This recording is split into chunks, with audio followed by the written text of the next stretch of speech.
Hey guys, it's Eric here, and I'm back with another rapid video. The twist for this one is that I was streaming recently, and a couple of our viewers were like, I can't fall asleep. I'm just stuck in bed awake. And I just decided on the spot to be like, you know what? I know, I know how to fix you. I'm gonna play a rapid game. I'm gonna put on some classical music, and I'm gonna speak slowly. So in this video, playing the King's Gambit, it's going to be exciting chess, but if you do fall asleep, I'll be very flattered. Either way, hope you enjoy the commentary. I'll see you guys soon for the next one. Alrighty. Should I play something a little slower against e5 or maybe the King's Gambit? I think a nice King's Gambit will do the trick. It's going to do two things. It's going to wake some people up, and it's going to put some people out. The people that are calculating are going to wake up, and the people that don't want to deal with it are going to fall asleep. So after f4, I'm looking at my opponent. They're 1200. Hopefully not too booked up here. And this opening is still playable for most levels. So if you're looking for something really sharp against e4, e5 once in a while, I'd consider it.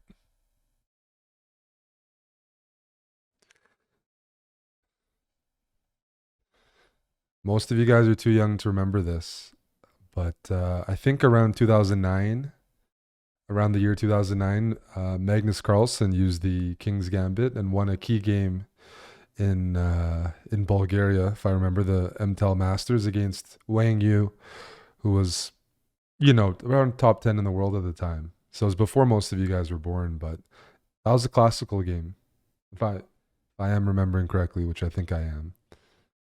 So Magnus has played it. It's got the seal of approval. All right, e takes f4. Let's go with, I think, knight f3 and bishop c4 are the moves. Let's go with bishop c4. Sometimes when you play bishop c4, players like to respond with queen h4 check. And instead of playing g3, which would be a problem, black can just take, you can go king f1. And everybody knows about the dad bod shuffle, hopefully. But in this case, it's considered a good dad bod shuffle. The queen after goes to h4, king f1, then that f3 is going to come with tempo, among other things. I'm going to make somebody in the chat fall asleep. That's the challenge. I'm going to accomplish that. I'm going to make a few people fall asleep. I'm just warming up, though. We're just figuring out what we're going to do, where the pieces are going, how to catch my opponent in the trap. The iceberg, are you still here? If you are, I need you to write in chat and confirm that you are indeed trying to sleep in Australia. You're under the covers. You're naked under the covers trying to sleep. We need to visualize somebody struggling through insomnia. Yes, I am trying to sleep. It's 1:18 a.m. and I am nude. Oh, perfect. Thank you. Thank you for the confirmation. Alrighty. Now it begins.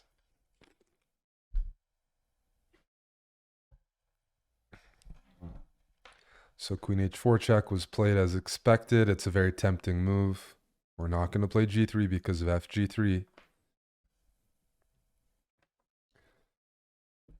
And so king f1. That's pretty elementary. Just one line I want to give you is if you could play g3, fg3, and you make some move like, I don't know, knight f3, black's not threatening to take here again, or that's not their main threat. Their main threat is when they take on g3 is to play g2 check, hitting the rook, as opposed to taking the pawn and hitting the knight.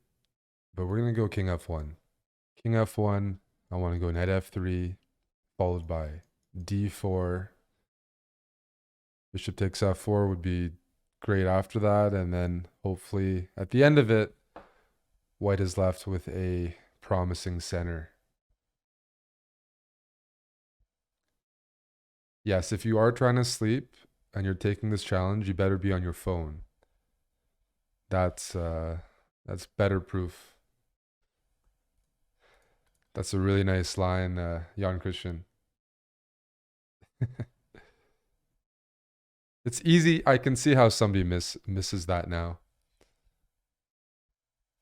It's not the most common pattern that the g6 square is vulnerable like that. Okay. So bishop c5 played. We're not going knight f3 because of queen h2 checkmate. Now that the bishop's covering that square. So I think the next move is fairly intuitive. We can't go knight f3. My other move I wanted to play was pawn to d4. Blocks the diagonal and yeah, defends against checkmate while developing other pieces. So d4. Now I think we're in good shape. This is why the bishop c4 line is tricky, because it does bait people into queen h4, and that's a risky line for black.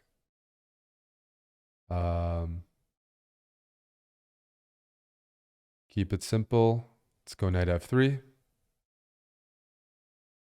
As I said, I mean, I want to win back the f4 pawn, because if I can do that successfully, white's going to have a very comfortable space advantage with the two pawns in the center and a lead in development in terms of pieces developed. The one thing you might be wondering about is, how can I get my king out? And once f4 is gone, it's possible you can even play king f2, because there's no real pieces around that can threaten white's king. But we might be hoping for the move queen g4 after knight f3.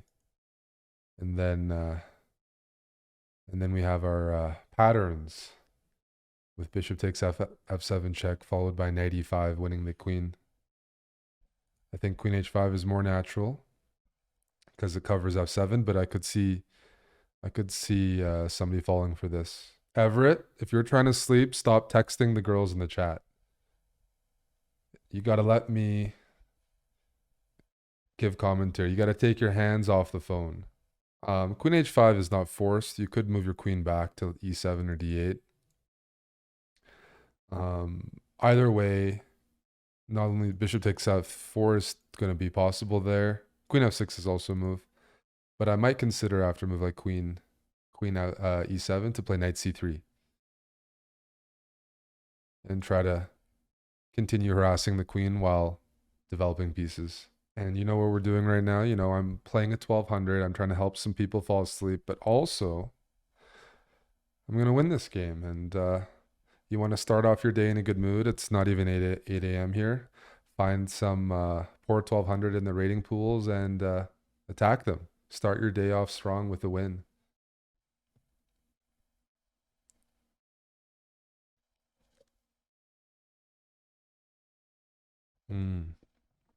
Queen e7. Okay. So knight e5 is one option to go for the throat instead of the move I proposed, which is knight c3. The line I'm working on right now is knight f3 to e5, knight h6, and now either f6 or d6. So knight e5, sorry, I missed the move. Knight h6, defending f7, bishop takes f4, hitting the knight and developing, and then d6 or f6. But the move that I think will give black more problems is if I go knight c3, because once knight d5 comes into play, I think that's going to be extremely cramped. On the other hand, will my opponent find knight h6 after knight e5? That's a good point. I mean, I want to assume yes, but so bishop takes f4 is a move that I was considering as well, because after bishop takes f4, if queen takes pawn, we have the idea bishop takes f7 check, and the king cannot recapture because of knight g5. The move I'm more worried about is if the king just slides over. It's not a forcing variation. Not a forcing variation, and I really do value these two center pawns more than winning back the f pawn. So I'm going to go, I mean, knight e5 is very tempting, but The more pieces developed can't hurt this initiative, so I'm going to go with knight c3. It develops a piece, comes with a potential initiative, and now bishop takes f4 is available without hanging the e4 pawn. What do you think about that, Aiden? We're going to get a nice center. We're going to get a good piece development. Bishop f4, queen d3, rook e1, and the pawns are going to roll down the board. So if g5 is played right now, which is one of the only moves that can defend the f4 pawn, then white is probably in a good position to play h4.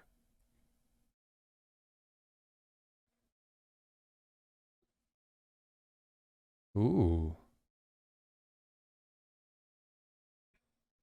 h4 has a couple of ideas, and I like all of them.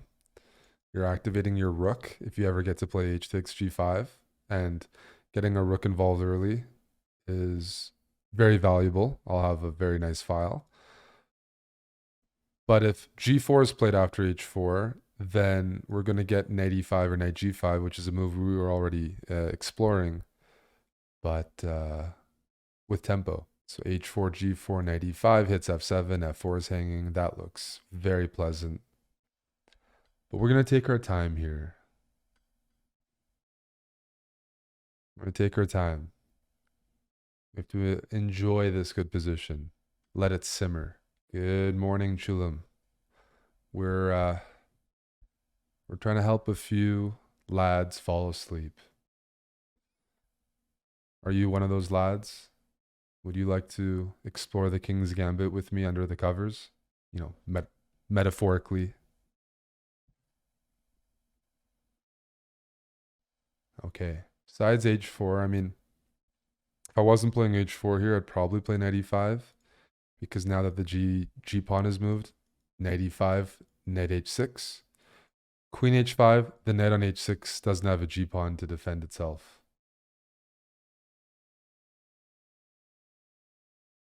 So there's some good options here. Every minor piece has been developed except the dark squared bishop, but that's going to develop once we destabilize the g pawn. I don't see any drawback with h4. If I'm going to calculate everything, it's like h4. If g takes h4, we can take back with a rook there because it's defended by the knight. And then f4 is for sure a goner. H4, h6 doesn't work because after h takes g5, the file's pinned. Black cannot recapture. And we've explored g4 already. Knight e5 is going to really put pressure on f7. Besides the fact that both the g and the f4 pawn will be hanging. So 3 pawns are hanging in that variation. You want to visualize with me right now? Pawn to h4. Black responds pawn from g5 to g4. And then we follow up with knight e5. And in that position, f7 is being targeted by the knight on e5 and the bishop on bishop on c4. The pawn on g4 has no defenders. The pawn on f4 has no defenders. So we'll have a nice menu there of pawns to capture. Which pawn are you looking for there, Iceberger? Do you like the f7 pawn, the f4 pawn, or the g4 pawn? We have many options. There's one more move to consider, and that is the move that might get you banned from Ben Feingold's channel. It's the f6 move. f6 opens up this diagonal, but it does defend the pawn temporarily.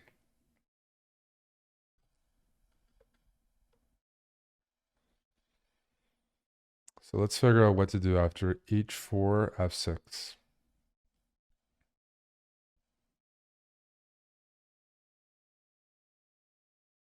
I do see something pretty unpleasant. Try to follow with me. h4, f6. H takes g5. F takes g5, black responds. And in that position, I want to play knight to Eric 5. Knight e5. And there I'm threatening, once I get the knight on e5, we're threatening knight g6 because the h file is open, or the pawn on h7 is pinned. Knight f7 traps the rook. Queen h5 check has its own threats. So it looks like that comes with multiple ways of winning the rook. h4, g4, knight e5 is killer. h4 f6, h4 h6. We got that all accounted for. And remember, the goal here is that Not Based and the Iceberger, two lads that have stayed up too late. They're trying to fall asleep. And my goal is to, make sure they fall asleep with the stream on. I think if I accomplish that, it kind of means I slept with them.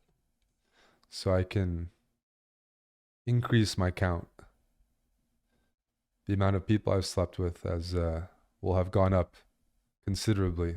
And remember, with the queen on e7, one of the reasons I played knight c3 was, besides defending e4, knight d5 is going to be extremely unpleasant at some point.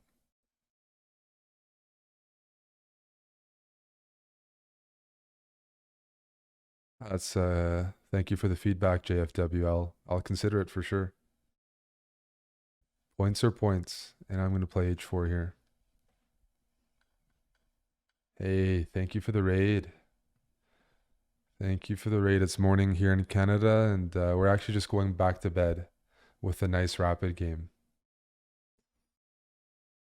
The goal is to put the good viewers of this channel to sleep.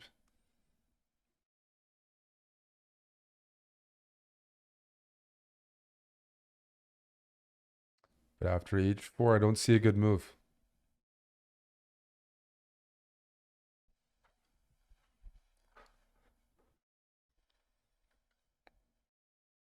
If I were to guess, I think f6 is very probable because black's already indicated they want to put up resistance when it comes to the f4 pawn. So I think f6 is, I think the two moves that are going to be played, it's either going to be f6 or g4, if I were to guess. If I were to gamble. And maybe I am a gambling guy because the Flames won last night. So maybe we are in a gambling mood. See? There's a lot of moves that a 1200 is capable of coming up with. I'd say narrowing it down to two moves is pretty good. But we've already had this calculated. hg5, fg5, knight e5, bringing the knight into the game, and introducing some tactics on the f file and the h file. I got this and that. We're going to take. Now, white's moves are not forced. If f takes g5, which has just been played, I'm guessing knight d5 is probably winning in some way. I don't think the queen can really afford to continue being promiscuous, running around taking my pawns. But knight e5 looks so natural, introducing all these threats, allowing the queen to join the party. Allowing my queen to join the party. Let's go knight e5. Yeah. Queen h5, knight g6, knight f7. They're all possibilities here.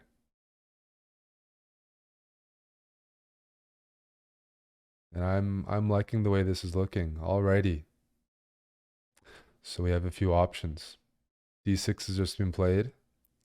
My opponent only spent 16 seconds there.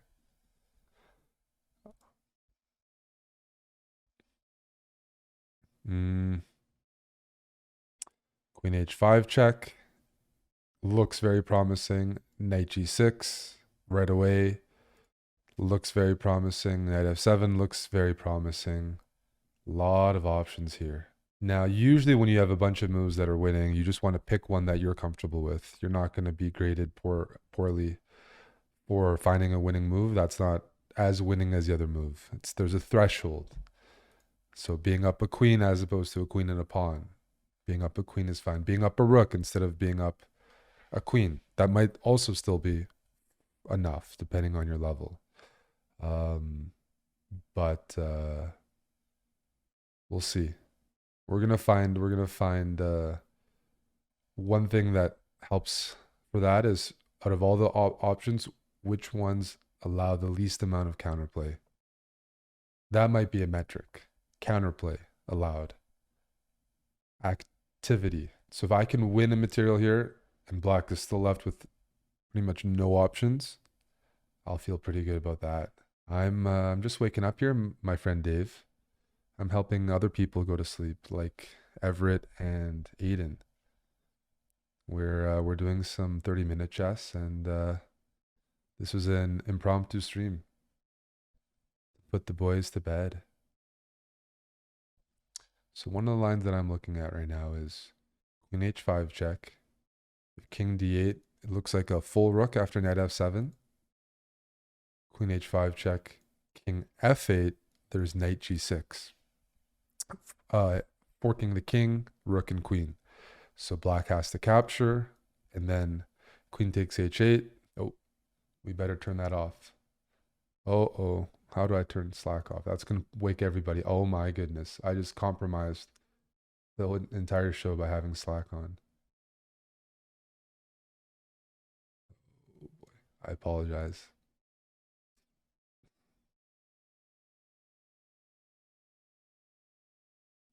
So queen H5 check, king F8, knight G6 check, HG6, queen takes rook.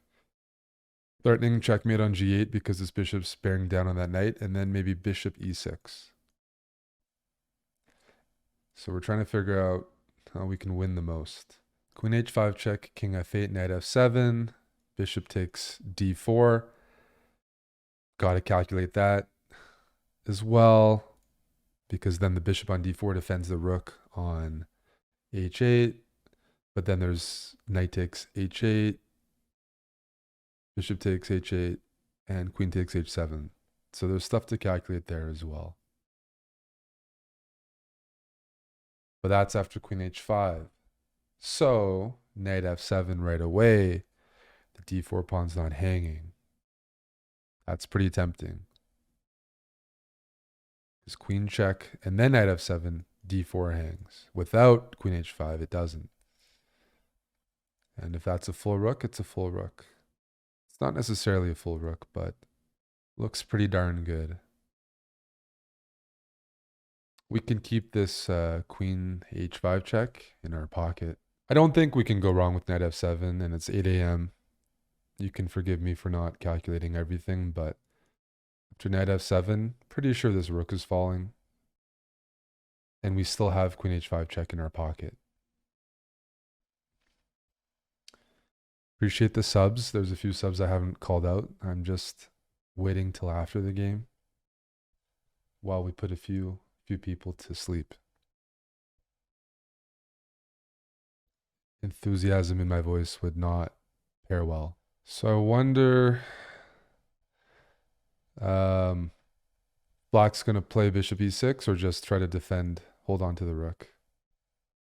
Are there any sleepers here? Where's Everett and Aiden? I think we're doing well in this position. We have the queen is going to come in on H5.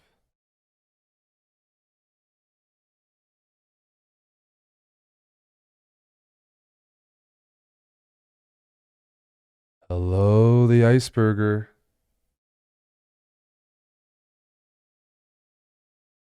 What do you want to play after queen F6?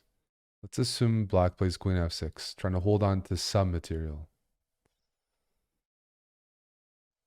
I'm predicting the moves again, bishop E6. But here I think it's pretty straightforward. Bishop takes bishop, queen takes bishop, knight takes rook, and we're up a full rook. Unless there's a good in-between move that cannot be resisted, and I just don't see that. So I'm going to take on E6. I'm anticipating that I'm going to win a rook, which means trades are encouraged. So trading off the bishops and then winning the rook is better than winning the rook. It's going to accelerate things towards the end game sooner. The Iceberger has abandoned Eric for a hot tub stream.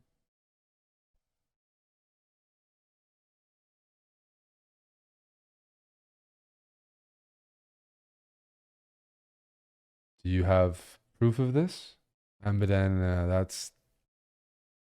that's damning if you have any proof.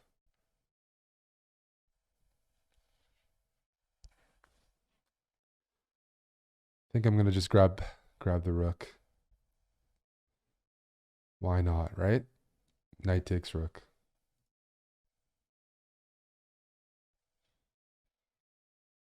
Queen h5 check is still an opportunity. h7 is hanging, and here, yeah, I think we can get away with this. Oh, I almost played queen h5 immediately. It's very tempting. But rook takes pawn might be the better move.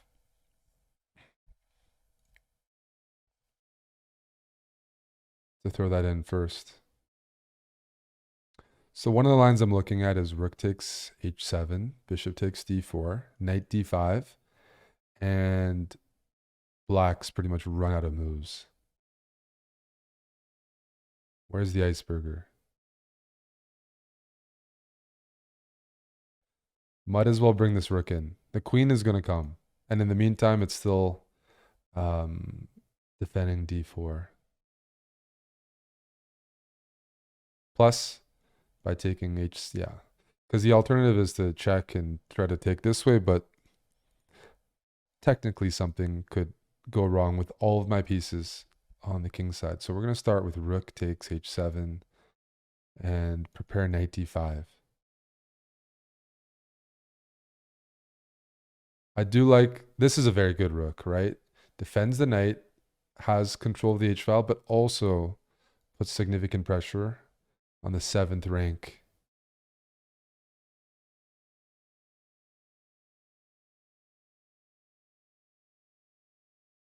So that seems fairly intuitive to me.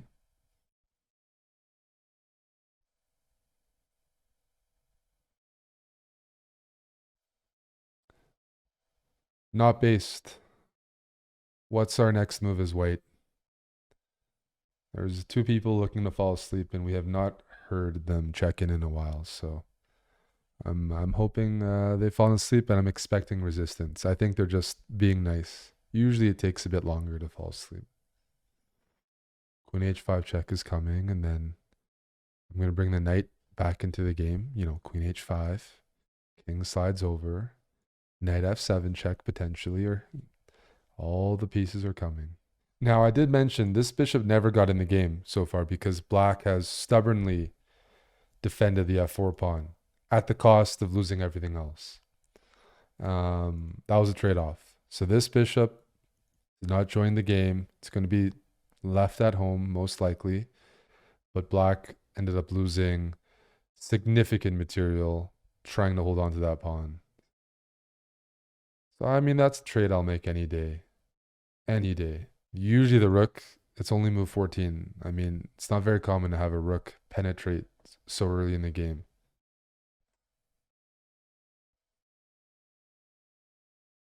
So no complaints from me. And now black's thinking, and I don't see anything. I would consider playing c6 just because I'd be scared of knight d5, but we're just playing down an entire rook. So let's start the timer here. And it's probably been at least 10 minutes since we last heard from any of them, but just to be safe, 10 more minutes. And if we haven't heard from the lads, you know what's happened. The seduction has worked. The stepbrothers are asleep. We got 10 minutes here. 8:20 Calgary time. Hopefully I can wrap this game up in about 10 minutes. And we'll take attendance to see who is here. We do have an interesting question from the chat. Here I am in the kitchen, minding my own business, making breakfast. Roommate had a one night stand last night, and they both walk out of the downstairs shower into the kitchen. Do you ignore or intentionally acknowledge them to make things uncomfortable?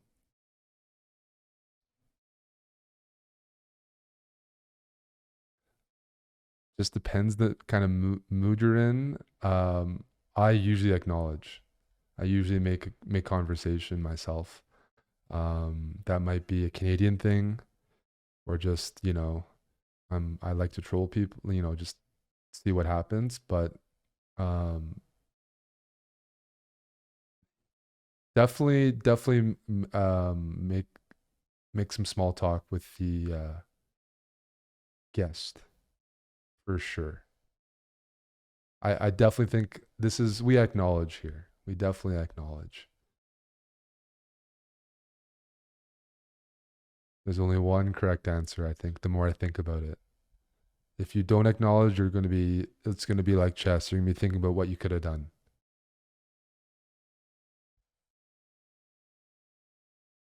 Yes, you talk to the guest. You don't need to acknowledge the roommate. You talk to the guest. Exactly.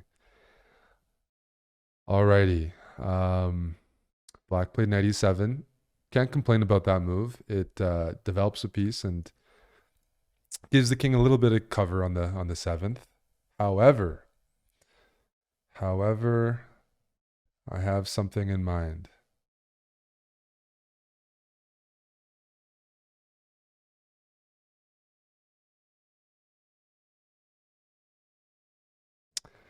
Begins with queen h5 check. King f8 is going to be met by rook f7.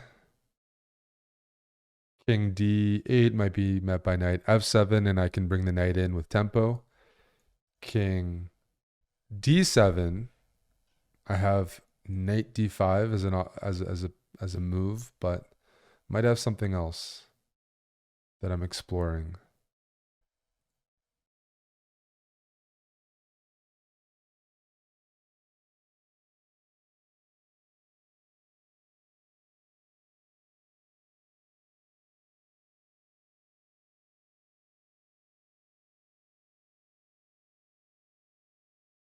I got some ideas. When you're up a rook, you also have the opportunity to trade down by making unfavorable trades. So if I'm up a rook and I can trade all the pieces off the board, but I lose two pawns. So like I just lose two pawns in the equation. Everything's even, but in the end, black has won two extra pawns. I'd probably do it because, the rook should beat the two pawns almost any day of the week in the end game. But it might be a situation like I'm up a rook. I can give up a rook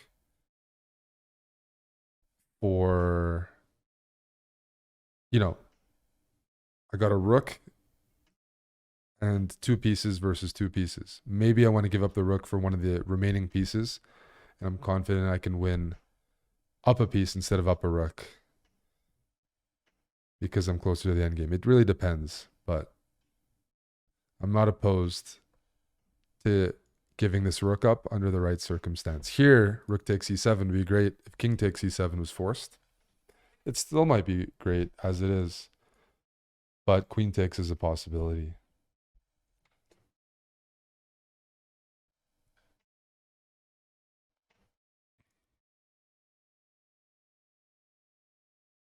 Knight d5 is very tempting.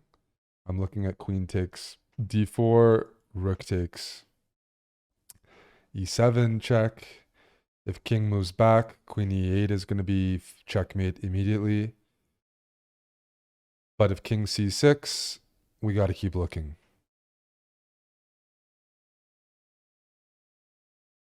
Queen e8 check. King c5.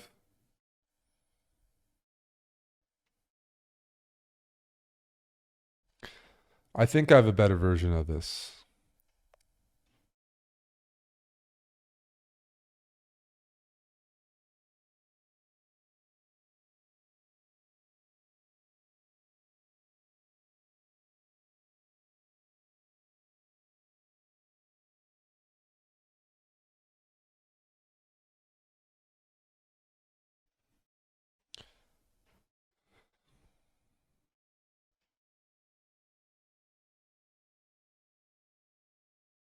I think I have a better version of this. It's going to start with queen h3 check.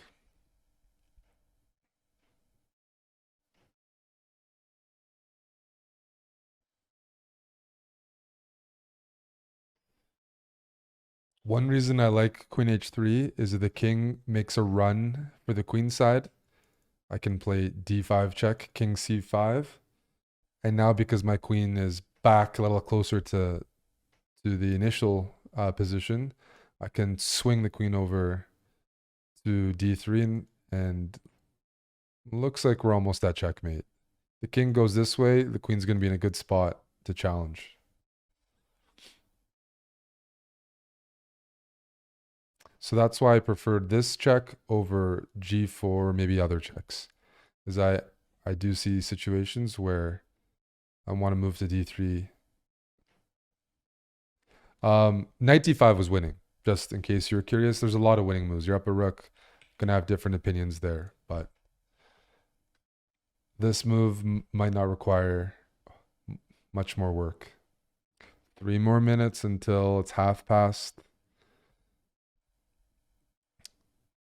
So right now the line I'm looking at is king c6, d5 check. The king can't go back to d7. It can only go to c5. And then it's all about just trying to find the checkmate there.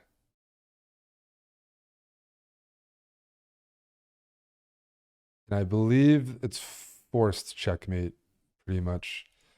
King c6, d5 check, king c5, knight a4 check. If king d4, there's queen d3 check, king e7, followed by rook takes e7 check, king e7 there, queen e7 there is forced, and then you have knight g6, wins the queen. Outright.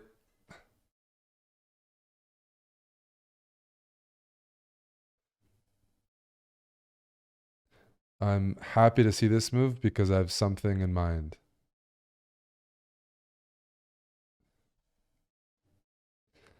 That's something. Does knight d5 win? It does win. But I like rook takes e7 check. King cannot capture because we've already established there's knight d5 forking the king and the queen. And after queen takes e7, I'm going to go knight d5. And I don't think there's a safe space on the board for the queen. That doesn't lead into like checkmate. So queen takes e7, knight d5. I don't believe that queen has any safe squares that don't result in like checkmate or losing the queen. So for example, queen e7, knight d5, queen d7, there's knight f6. Queen e7, knight d5, queen e4, there's knight f6. You can't go to f7 because the knight on h8. So what does that mean? Well, if we look at knight d5 after queen e7, is there any move that black can play that prevents white's queen from entering the e6 square? e6 is a key square, c8 as well, but I can just move the queen to e6. That looks like it's checkmate. That definitely looks like it's checkmate. Visually, it's like the king has almost no pieces around it, and queen e6 should be a pretty strong follow-up. At the minimum, I believe white's picking up the queen right now. So queen g7 is the move I wanted to hear. Heartburn, because that actually drops the soap in one move. Queen g7 runs into a very, very sexy checkmate on c8. And the king can't go up at all. I'm hoping for that. That's pretty aesthetic. But I'm expecting f8 or d8 to add a little bit of resistance. Queen f7. Do we take the queen? No, we play queen c8. So the queen on h3 was a pretty multi-purpose move. I had this diagonal in mind. I had the h-file in mind, but I also had the idea of swinging the queen over in case black's king made a run for the queen side.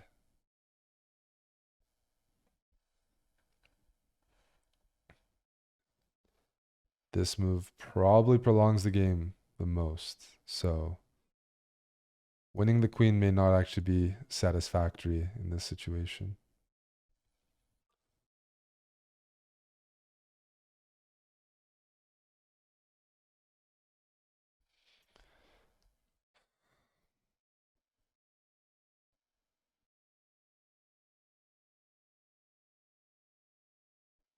Knight f6 wins the queen.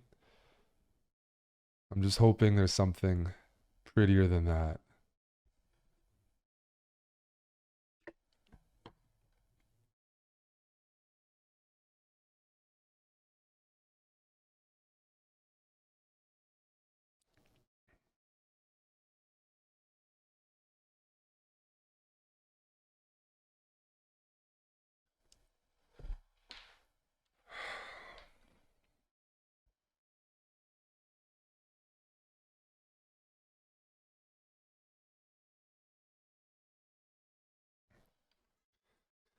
I might just relent and take that queen. Queen h5 is definitely winning, but I don't want to be too fancy because the average person in this channel could very much use a queen as opposed to not taking the queen and being fancy. I think most people here are carrying some very skinny ratings around, and they could use the extra material.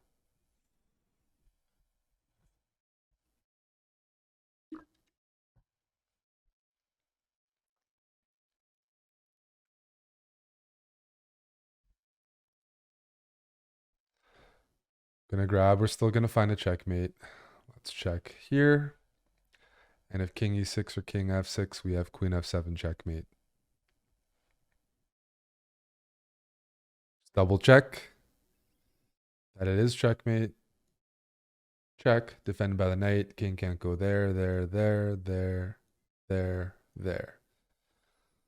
Because of the pawn on d4. Perfect. The necessary amount of time has elapsed as well to figure out if the two patients, patient A and patient E, have fallen asleep.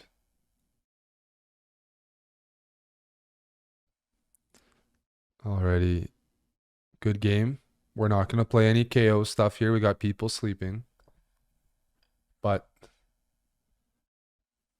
the question is, where is the iceberger and where is not based?